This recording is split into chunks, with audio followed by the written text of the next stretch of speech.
नमस्कार, मैं हूं अनुपम कुमार और आप देख रहे हैं मिरर मीडिया का खास कार्यक्रम मिरर बुलेटिन। बात करेंगे हम तमाम बड़ी खबरों की, लेकिन उससे पहले एक नजर डालते हैं आज की सुर्खियों पर।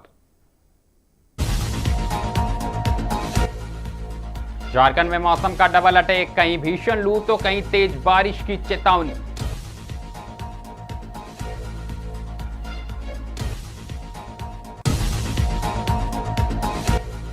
ग्लोबल तनाव के बीच संभला शेयर बाजार, सैंक्शन और निफ्टी हरे निशान पर पहुंचे।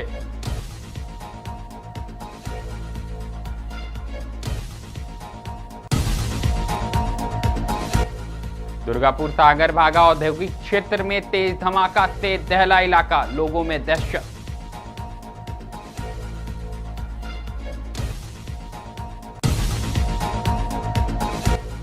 बकरीद पर शांति और सुरक्षा का पहरा, निरसा प्रशासन पूरी तरह दिखा अलर्ट।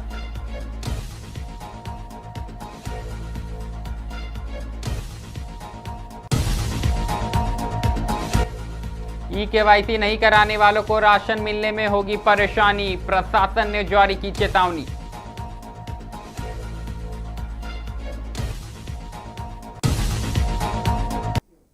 अब बढ़ेंगे खबरों की ओर। सबसे पहले बात हम करेंगे मौसम की। आपको बता दें कि झारखंड में मौसम ने दोहरी चुनौती खड़ी कर दी है। दरअसल एक और राज्य में कहीं ना कहीं भीषण गर्मी को लेकर अलर्ट जारी किया गया है, वहीं बारिश को लेकर भी चेतावनी जारी कर दी गई है। बात करें तो पलामू, गढ़वा समेत तमाम जिलों में लू का कहर जारी है। इसी बीच दूसरी ओर राजधानी रांची, खूंटी सहित आसपास के इलाकों में तेज आंधी और बारिश को लेकर मौसम विभाग ने चेतावनी जारी कर दी है। मौसम विभाग के अनुसार पलामू प्रमंडल के जिलों के लिए ऑरेंज अलर्ट जारी करते हुए लोगों को दोपहर के समय घरों से बाहर निकलने से बचने की सलाह दी गई है। इन इलाकों में तापमान लगातार 44 डिग्री सेल्सियस के आसपास बना हुआ है, जिससे जनजीवन प्रभावित हो रहा है। वहीं अगर हम बात करें तो राजधानी रांची, खूंटी, सिमडेगा और आसपास के क्षेत्रों में अगले 24 घंटे के लिए कहीं ना कहीं 50 से 60 किलोमीटर प्रति घंटे की रफ्तार से तेज आंधी चलने का अनुमान लगाया गया है। इसके साथ ही हल्की से मध्य बारिश होने की भी संभावना जताई गई है। मौसम विभाग ने खराब मौसम के दौरान पेड़ों और बिजली के खंभों से दूर रहने तथा सुरक्षित स्थानों पर रहने की लोगों से अपील की है। कुल मिलाकर बात करें तो जहां एक और तेज गर्मी से राज्य जल रहा है, वहीं दूसरी ओर बारिश का भी अलर्ट जारी कर दिया गया है। ऐसे में झारखंड के अंदर मौसम का दोहरा रूप देखने को मिल रहा है। अधिक जानकारी के साथ रांची से सीधे हमारे सहयोगी अभिनव जुड़ चुके हैं। तो अभिनव, क्या कहिएगा? एक तरफ जहां भीषण गर्मी से लोग त्रस्त है, वहीं राजधानी रांची समेत मौसम ने अपना रुख बदलते हुए मिजाज बदला है। हाँ, देखिए, फिलहाल तो स्थिति अभी कहे तो सामान्य है। जो गर्मी देखने को मिल रही थी, जिन जिलों की आप बात कर रहे थे, वहाँ पर थोड़ी सी राहत देखने को मिल रही है। खासकर अगर रांची की बात करें अनुपम, तो यहाँ पर 40-40 डिग्री के आसपास टेम्परेचर है। और मैं तो रांची पिछले कई सालों से रह रहा हूँ। जब भी यहाँ पर 40-42 डिग्री के टेम्परेचर होता है, उसके बाद बारिश हो जाती है। लेकिन फिलहाल इन दिनों में ऐसा देखने को नहीं मिला। खैर, वो बात अलग है। लेकिन जिस तरह से अगर मौसम की बात करें तो फिलहाल राहत देखने को मिल रही है। झारखंड के 14 ऐसे जिले हैं जहाँ पर 50 से 60 किलोमीटर की रफ्तार से हवाएं चलेगी और बारिश की चेतावनी दी गई है। वज्रपात भी हो सकता है। तो देखिए, एक तरफ से गर्मी जो है लोगों को परेशान तो कर ही रही थी, लेकिन अब जो है राहत देखने को मिल रही है। कुछ जिलों में बारिश की चेतावनी दी गई है, बारिश भी हो सकती है। तो थोड़ी बहुत राहत देखने को मिल रही है। जी जी बिल्कुल अभिनव, राहत देखने को मिल रही है। ऐसे में एक तरफ अगर हम बात करें तो पलामू और गढ़वा और चतरा समेत तमाम जो जिले हैं, वहां अभी भी भीषण गर्मी का कहर देखने को मिल रहा है। नौतप्पा भी चल रहा है। ऐसे में वहां पर भयावह सितम देखने को मिल रहा है गर्मी का। और वहीं कहीं ना कहीं रांची के आसपास के जिलों में मौसम ने रुख बदला है। तो क्या लगता है इन जिलों को कब तक राहत मिल सकती है? देखिए, ऐसा इसलिए होता है क्योंकि बंगाल से जो हवाएं चलती है वो झारखंड में प्रवेश करती है। तो जहाँ जिन जिलों को कवर करती है, तो ऐसा सिचुएशन देखने को मिलता है। तो इसलिए ऐसा है कि कुछ जिलों में जो है बिजली चमकती है, बारिश होने की संभावना होती है। तो ऐसा इसलिए देखने को मिलता है। हालांकि जहाँ तक गर्मी की बात आप कर रहे हैं, तो जिन जिलों में गर्मी है वहाँ तो सतर्क होने की ज़रूरत है। लोगों को बचाव करने की ज़रूरत है। और इस तरह से अब देखिए कि फिलहाल जो इधर का टेम्परेचर, अगर हम संथाल परगना की बात कर रहे थे, देवघर, दुमका, गोड्डा, इन सब एरियो में जो है बारिश होने की संभावना है, तो वहाँ तो जरूर राहत देखने को मिलेगी। लेकिन कुछ ऐसे इलाके हैं, कुछ ऐसे जिले हैं जहाँ पर जो है गर्मी का सितम अभी भी जारी रहेगा।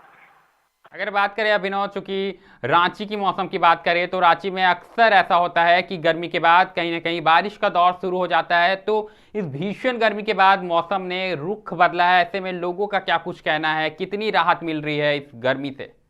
देखिए भाई, पिछले कुछ दिनों से अगर 1 वीक की बात करें अनुपम, तो लोगों का जीना बेहाल हो गया है। खासकर जो कामकाजी लोग हैं, जो रोजमर्रा का काम करते हैं, उनके लिए तो परेशानी का सबब है ना।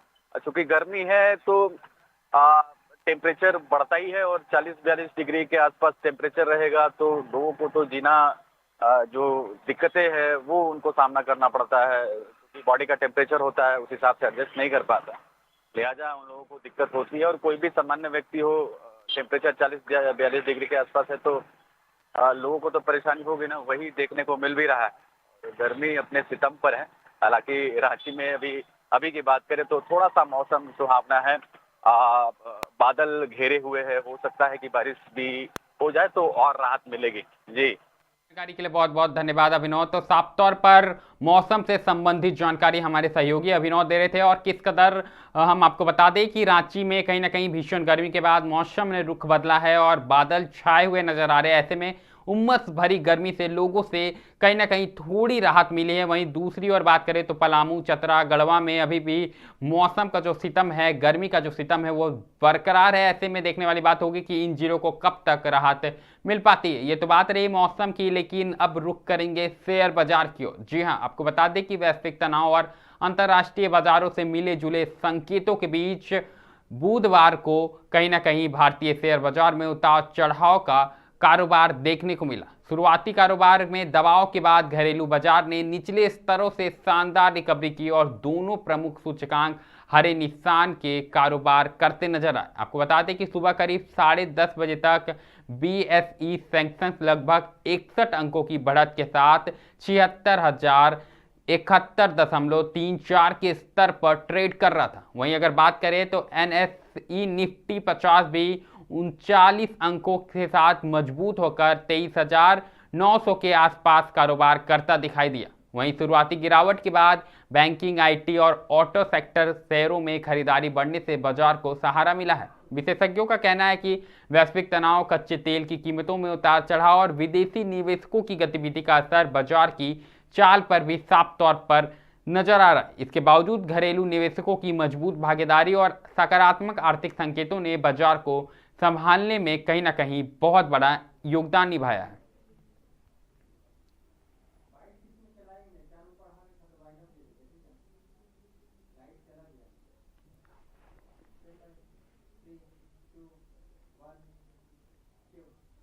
बात करेंगे हम बकरी ईद के त्यौहार को लेकर। जी हां, ये जो खबर है धनबाद से आई है। बकरी ईद पर्व को शांतिपूर्ण और सौहार्द माहौल में संपन्न कराने के लिए निरसा अनुमंडल प्रशासन पूरी तरह सतर्क नजर आ रहा। दरअसल इसी को लेकर विभिन्न थाना और OP क्षेत्र में शांति समिति की बैठक आयोजित की गई, जिसमें जनप्रतिनिधियों, समाज सेवियों और प्रशासनिक अधिकारियों ने हिस्सा लिया। बैठक में लोगों से अफवाहों से दूर रहने और प्रशासन का सहयोग करने की अपील की गई। प्रशासन ने बताया कि निरसा से चिरकुंडा तक संवेदनशील इलाकों, बाजारों और धार्मिक स्थलों पर अतिरिक्त पुलिस बल तैनात रहेगा। साथ ही CCTV निगरानी और सोशल मीडिया मॉनिटरिंग के जरिए हर गतिविधि पर नजर रखी जाएगी। 22 तारीख को ईद उल अजहा का त्यौहार मनाया जाना है। ईद उल अजहा का त्यौहार मनाया जाना है। इस त्यौहार को शांतिपूर्ण और सौहार्दपूर्ण वातावरण में मनाए जाने को लेकर के आज थाना प्रांगण में शांति समिति की बैठक का आयोजन किया गया था। इस आयोजन में सभी सम्मानित शांति समिति के सदस्य एवं विभिन्न विभागों के पदाधिकारीगण उपस्थित हुए। सभी के द्वारा लोगों का विचार साझा किया गया। उसमें जो जहां कमियां हैं उसको हम लोग दूर करेंगे। बिजली, पानी, साफ़ सफाई, पेट्रोलिंग की जहां जहां बातें उठी हैं उसको हम लोग पूरा करेंगे। साथ ही साथ पूरे क्षेत्र में ईद उल अजहा के त्यौहार को बहुत ही शांतिपूर्ण और सौहार्दपूर्ण वातावरण में हम लोग मनाएंगे। जिला से गाइडलाइन हर वर्ष की भांति रहता ही है। जो प्रतिबंधित पशु है उसका कुर्बानी नहीं देना है। सोशल मीडिया पे कोई भी अफवाहजनक बातें नहीं फैलानी है। यदि किसी तरह की बात प्रोपगेट हो रही है तो उसको प्रशासन के ज्ञान में दीजिए, ताकि हम लगवा दिए हैं, कल लग जाएगा। ब्लीचिंग में छिड़वा दिए। अब पानी का टैंकर भी सुबह में भिजवा देंगे, परसों का या कल शाम को ही भिजवा देंगे पानी का टैंकर, ताकि वहाँ के माने जनता को, वहाँ के जो आने वाले ईदगाह मैदान पढ़ने वाले उनको तकलीफ़ ना हो। और साफ़ सफाई हर वार्ड में ही लगी है मेरा, 2-4 करके। आपका 14 नंबर में हुआ, 11 नंबर में हुआ, नेहरू रोड हुआ, GT रोड, आपका यहाँ बराकर नदी से लेके आपका बड़ा पुल तक साफ़ सफाई लगी है, धीरे धीरे हो रही है। मेरे कुछ प्रॉब्लम है इससे कि आपका सफाई करने का सामान नहीं मिल पा रहा है, और ट्रैक्टर का भी व्यवस्था करवा दिए हैं अभी। वो कल से हो सके, कल या परसों से सुचारू रूप से पूरा साफ़ सफाई होगा। लाइट का भी व्यवस्था करवा देंगे। में खासकर हम लोग साफ़ सफाई पे फोकस किए हुए हैं, जितने भी मस्जिद एरियाज़ हैं और उसे प्रायोरिटी लेवल पे फोकस करके और क्लीन कराना है। बगल में नाली है तो नाली सफाई करा रहे हैं। ब्लीचिंग है की आवश्यकता जहाँ जहाँ पे है वहाँ पे ब्लीचिंग छिड़काव हो रहा है। पानी की व्यवस्था पे खास ख्याल रखा जा रहा है। कल शाम को और परसों सुबह को हम लोग दोनों टाइम पानी चलवा रहे हैं और पानी मुहैया करवाएंगे। बिजली की व्यवस्था थोड़ी तो हमारी भी प्रॉब्लम्स हैं कंपनी के साथ, फिर भी हम लोग कोशिश में है कि जो पहले से लगी हुई है उसे हम कहीं भी ख़राब ना हो और वो ठीक करा दें। और बाकी जिला थाना प्रभारी बड़ा बाबू से बात हुई है, वो अपना लॉ एंड ऑर्डर का तैयारी किए हुए।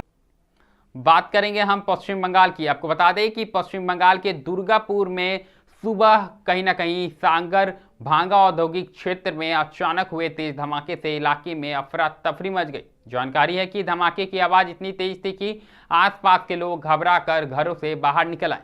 कुछ ही पलों में पूरा इलाका धुएं के गुब्बार में भर गया, जिससे लोगों में दहशत फैल गई। घटना कोक ओवन थाना क्षेत्र अंतर्गत सागर भांगा सिल्पा तालुक के पुकुर पार इलाके की बताई जा रही। स्थानीय लोगों के अनुसार सुबह करीब 7 बजे निजी फैक्ट्री परिसर के पास जोरदार धमाके जैसी आवाज सुनाई दी। इसके बाद फैक्ट्री के आसपास घना धुआं देखा गया। इलाके के निवासियों का दावा है कि फैक्ट्री के भीतर भट्टी में ब्लास्टिंग के दौरान यह हादसा हुआ। लोगों का कहना है कि इससे पहले भी ऐसी घटनाएं हो चुकी है जिनमें आसपास के मकानों को नुकसान पहुंचा था। स्थानीय नागरिकों ने फैक्ट्री प्रबंधन से सुरक्षा व्यवस्था मजबूत करने और भविष्य में ऐसी घटनाओं पर रोक लगाने की मांग की है।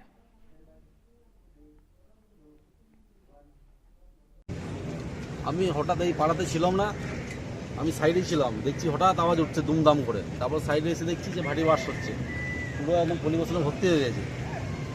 তারপরে এসে দেখছি ভারী বাস হচ্ছে। তারপরে আমরা ভিতরে গেলাম, ভিতরে গিয়ে দেখলাম যে কারো কিছু লাগেনি, ওই শুধু একটু গাড়ি জ্বালাজালি হয়েছে, জ্বলেছে। আর ম্যানেজমেন্ট যে সিকিউরিটি আছে সব ব্যবস্থা নিয়েছে, সব জল মেরে সব বন্ধ করে দিয়েছে। আমরা বুঝতে পারি না কিছু, আওয়াজ হচ্ছে কি আওয়াজ হচ্ছে, তাহলে বাস তো হচ্ছে আগেবার হয়েছিল এরকম ভাবছি যে এইবারও এই হচ্ছে খুব জোর আওয়াজ হলো। হ্যাঁ, এই ঘরে বাথরুম সব হিলে গেল, একদম ফাট ধরে গেল, আগেবারও গেল এবারও গেল একবারে। তাহলে এটা বারবার যখন এটা হচ্ছে তো এটা কোনো একটা প্রতিবাদ করে একটা জিনিসটা করতে হবে। ক্ষতি হয়েছে ঘরে, তো ক্ষতি হচ্ছে না, দেয়াল ফাটে দিচ্ছে এখন ক্ষতি হয়েছে। হ্যাঁ, ওই তো মন্দির ফাটিয়ে গেছে, সেবারও হয়ে গেছে, সেবারও তো আমি দেখাইলাম। আজকে কি হলো? আজকে ওই হয়েছে।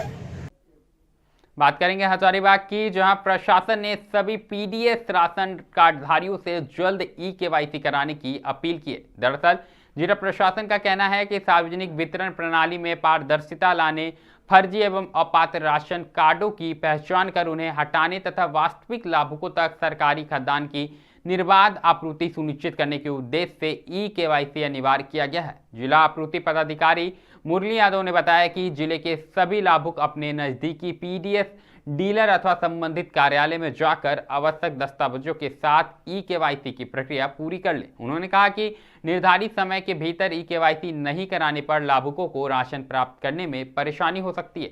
प्रशासन ने लोगों से अपील की है कि वह समय रहते प्रक्रिया पूरी कर सरकारी योजना का लाभ निर्बाध रूप से लेते रहे।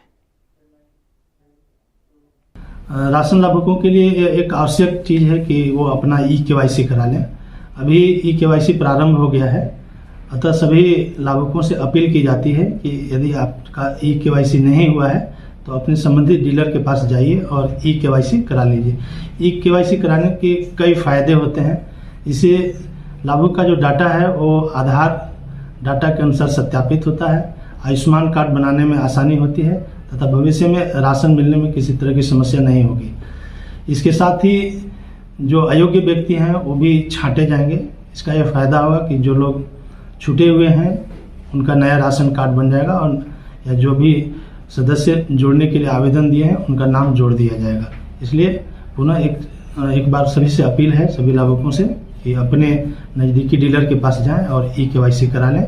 इस संबंध में डीलर और हमारे जितने भी प्रखंड आपूर्ति पदाधिकारी हैं उनको निर्देश दे दिया गया है। रुक करेंगे देवघर का, जहां स्थित प्राचीन नौ दुर्गा मंदिर अपनी अनूठी धार्मिक परंपराओं और गहरी आस्था के कारण श्रद्धालुओं के बीच विशेष पहचान रखता है। जहां देश भर में दुर्गा पूजा और नवरात्रि के समापन पर मां दुर्गा की प्रतिमाओं का विसर्जन किया जाता है, वहीं इस मंदिर में मां नौ दुर्गा के 9 रूपों को स्थायी रूप से विराजमान रखा जाता है। आपको बता दें कि यह प्रतिमाओं के विसर्जन नहीं की जाती है। श्रद्धालुओं का मानना है कि माता रानी स्वयं इस मंदिर में सदैव निवास करती है, इसलिए उन्हें विदा नहीं किया जाता है। यही वजह है कि वर्ष भर यहाँ भक्तों की भीड़ लगी रहती है और लोग माँ के दर्शन और सुख समृद्धि, शांति और मनोकामना की आशीर्वाद लेने मंदिर पहुँचते हैं। स्थानीय लोगों के अनुसार यह परंपरा वर्षों पुरानी है और लोग इसी कारण नौ दुर्गा मंदिर आज भी आस्था का प्रमुख केंद्र बना हुआ है। दूर दराज से आने वाले श्रद्धालु यहाँ आध्यात्मिक शांति और सकारात्मक ऊर्जा का अनुभव भी करते हैं।